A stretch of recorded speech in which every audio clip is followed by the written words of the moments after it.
ஈரோடு கிழக்கில் களமிறக்கப்பட்ட சீதாலட்சுமி. இதை குறித்து தான் இன்றைய காணொளியில் காணவிருக்கின்றோம். உலகெங்கும் பரவி வாழ்கின்ற தமிழ் குடிமக்களுக்கு தமிழ் தலைவனின் வணக்கங்கள். செந்தமிழன் சீமான் தலைமையில் நாம் தமிழர் கட்சி என்பது தமிழ்நாட்டில் 14 ஆண்டுகளுக்கு மேலாக தமிழ் தேசிய களத்தில் தொடர்ச்சியாக மக்களுக்கான பணிகளை மேற்கொண்டு வருகின்றது. அதனிடையே பல்வேறு தேர்தல்களை சந்தித்து பல்வேறு இடர்பாடுகளுக்கு நடுவாக 36 லட்சம் வாக்குகளை பெற்று அங்கீகரிக்கப்பட்ட மாநில கட்சியாக தற்பொழுது உருவெடுத்து நிற்கின்றது. மேலும் இதை தொடர்ச்சியாக வருகின்ற ஈரோடு கிழக்கு இடைத்தேர்தல் நாம் தமிழர் கட்சிக்கு இன்னும் ஒரு மகுடம் சூட்டும் அளவிற்கு மாபெரும் ஒரு வெற்றியை தர காத்து கொண்டிருக்கின்றது. எனவே இதனுடைய வேட்பாளராக செந்தமிழன் சீமான் அவர்கள் களமிருக்கக்கூடிய ஒரு நபர்தான் சீதாலட்சுமி என்ற வேட்பாளர். இதற்கு முன்பும் பல தேர்தல்களில் போட்டியிட்டு இருந்த சீதாலட்சுமி சகோதரி அவர்களை மீண்டும் ஈரோடு கிழக்கில் அண்ணன் மதிப்பிற்குரிய செந்தமிழன் சீமான் அவர்கள் களம் இறக்குவது என்பது எதிரிகளை ஆடச் செய்துள்ளது என்று கூட கூறினால் அந்த வார்த்தை தகும். மேலும் பெருமைக்குரிய ஈரோட்டு மண்ணில் சீதாலட்சுமி அவர்கள் 13 ஆண்டுகளுக்கு மேலாக ஆசிரியர் பணி செய்திருக்கின்றார் என்பது குறிப்பிடத்தக்கது.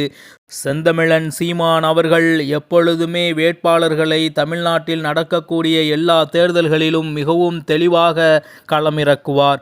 அதே தெளிவுடன் அதே உறுதியுடன் தற்பொழுதும் சீதாலட்சுமி சகோதரி அவரை ஈரோடு கிழக்கில் களம் இறக்கியிருக்கின்றார் என்றால் அந்த வார்த்தை தகும். மேலும் செந்தமிழன் சீமான் அவர்களும் நாம் தமிழர் கட்சியும் இந்த முறை ஈரோடு கிழக்கில் நேரடி போட்டியாக திராவிட முன்னேற்ற கழகத்திற்கு இருக்கின்றது.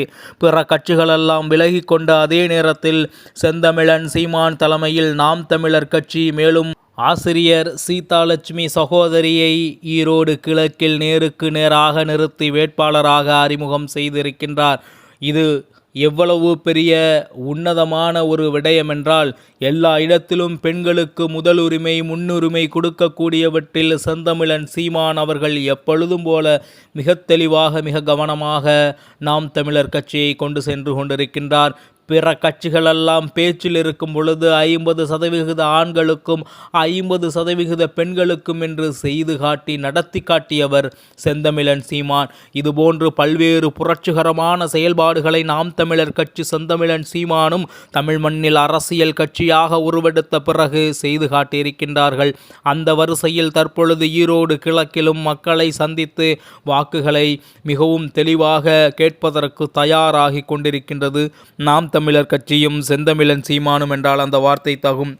மேலும் சீதாலட்சுமி அவர்கள் அழைப்பு விடுத்திருக்கின்றார் ஒட்டுமொத்த நாம் தமிழர் கட்சி உறுப்பினர்களையும் ஈரோடு கிழக்கு இடைத்தேர்தலில் போட்டியிடுவதற்கு நாம் தமிழராக ஒன்றிணைந்து செயல்படுவோம் என்று அழைப்பு விடுத்திருக்கின்றார். நிச்சயமாக இந்த ஈரோடு கிழக்கு இடைத்தேர்தல் என்பது நாம் தமிழர் கட்சியின் வரலாற்றில் ஒரு மைல்கல் என்று தான் கூற வேண்டும்.